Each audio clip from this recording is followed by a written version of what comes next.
Hello বন্ধুরা, এই দেখো একটা ভাজা করেছি। তোমরা এটা চেনো কিনা জানি না, চিচিঙ্গা বলে এটাকে। দেখো চিচিঙ্গাটাকে আমি খোসা ছাড়িয়ে গোল গোল করে কেটে হলুদ নুন আর সামান্য একটু মিষ্টি দিয়ে মেখেছি। মেখে তারপরে এটা তেলে ভেজেছি।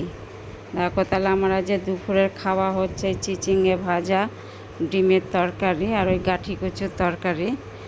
হ্যাঁ, এই হচ্ছে আমার দুপুরের মেনু।